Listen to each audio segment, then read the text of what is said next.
Okay, skill 3, be careful of appositives.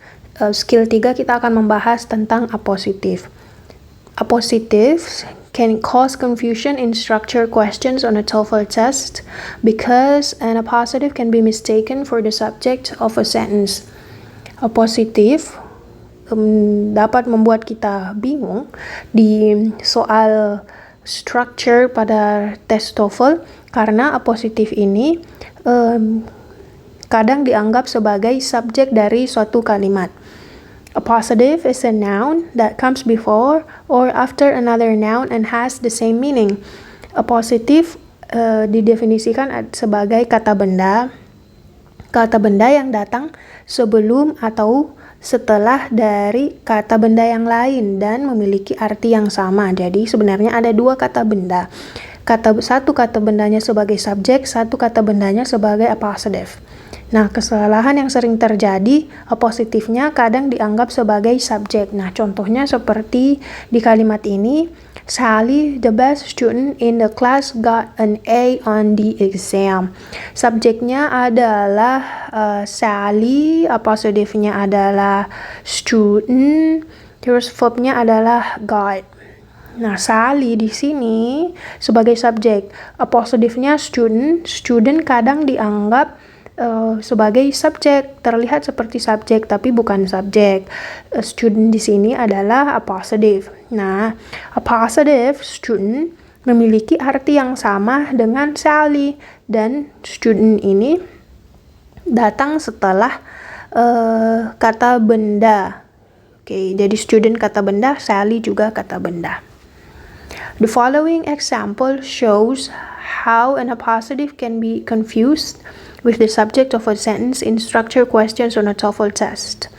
Nah, contoh berikut contoh dari soal TOEFL tentang appositive yang kadang dianggap sebagai subject of a sentence padahal bukan. Nah, kita lihat di sini blank, George, is attending the lecture. Untuk kita menggunakan pemahaman di skill 1, temukan subjek verbnya.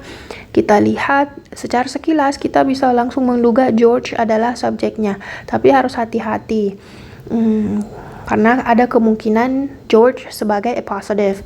Oke, kita cari yang pasti yang lain. Verbnya adalah is attending. Is attending adalah verb. Nah, berarti yang kita butuhkan adalah subjek. Karena ada blank di sini juga. Jadi kita cari yang mirip artinya dengan George. Dan dia juga sebagai kalau 2 koma berarti subjek, ada subjek dan ada appositive. Tapi di manakah posisi subjeknya, di manakah posisi appositive-nya? Posisi subjeknya di sini, terus di sini sebagai appositive. Jadi kita mencari subjek George. George ini noun, jadi kita cari noun di A, B, C, dan D. Yang noun satu-satunya adalah my friend. Jadi my friend, George is attending the lecture. Subjeknya adalah my friend. Right now, keterangan waktu. Happily at verb. Kata keterangan because of time, bukan noun. In this example, you should recognize from the comma that George is not the subject. Oke, jadi di contoh ini kita langsung sadar George bukan subjek karena ada koma. Nah, George is an appositive. George langsung appositive ya.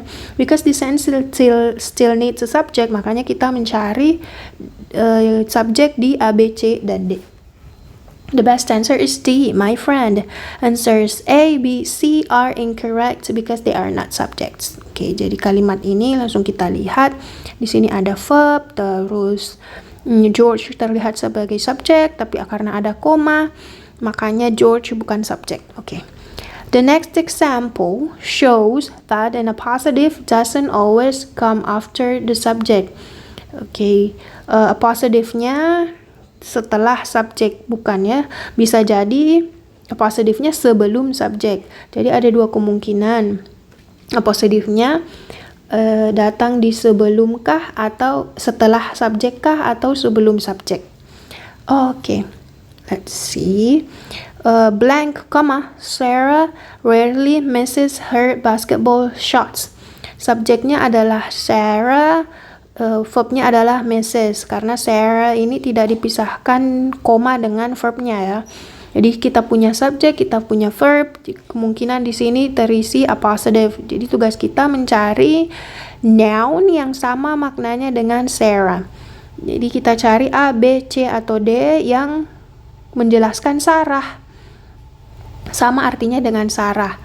Oke, kita lihat ujung-ujungnya player, player is, player play. Jawaban B salah karena ada verb is. Kalau kita pilih B, kita akan berakhir pada jawaban yang double verb dan ini tidak boleh karena sudah ada verb misses. Oke, Sarah.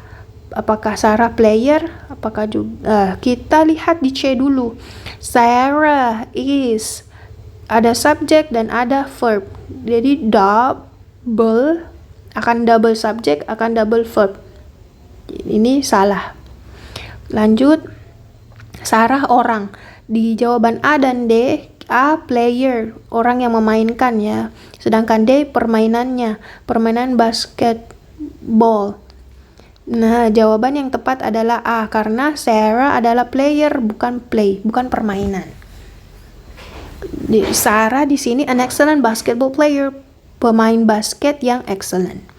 Kalau yang D itu mendeskripsikan yang D ini permainan Sarah, cara mainnya Sarah. Permainan basket excellent-nya. Bukan orang. Nah, A ini orang. Makanya jawabannya adalah A. Walaupun sama-sama noun ya, player dan play. Oke, nah kita lihat di tabel. The following chart outlines the key information that you should remember about the positive. Yang kita harus ingat tentang a positive. A positive is a noun. Jadi yang pertama kita ingat, a positive adalah noun. Kata benda yang boleh datang sebelum, boleh datang setelah kata benda yang lain dan dipisahkan oleh koma. If a word is a positive, jika suatu kata adalah a positive, it is not the subject. Jadi kalau dia sudah a positive, dia sudah bukan subject. Jadi either dia positive atau subject. The following appositive structures are both possible in English. Kemungkinan dua pola appositif ini mungkin di dalam bahasa Inggris. Kita lihat kalimat pertama terdapat 2 koma, yang kalimat kedua hanya 1 koma. Untuk 2 koma, kita lihat posisinya, subjek dan verbnya terpisah. Nah, yang di tengah adalah appositive. Nah, kita perhatikan subjek dan appositifnya sama-sama noun dan maknanya sama. Tom merujuk ke sesuatu yang sama. Tom adalah orang. Terus Tom adalah mekanik. A really good mechanic. Nah, lanjut. Contoh kedua, jika 1 koma, subjek dan verbnya berdekatan. Tom is fixing the car. Appositifnya sama ya, a really good mechanic. Yang membedakan adalah posisinya. Untuk kalimat pertama, appositif datang setelah subjek, sedangkan kalimat kedua, appositif datang sebelum subjeknya. Oke, demikian penjelasan untuk appositive skill 3.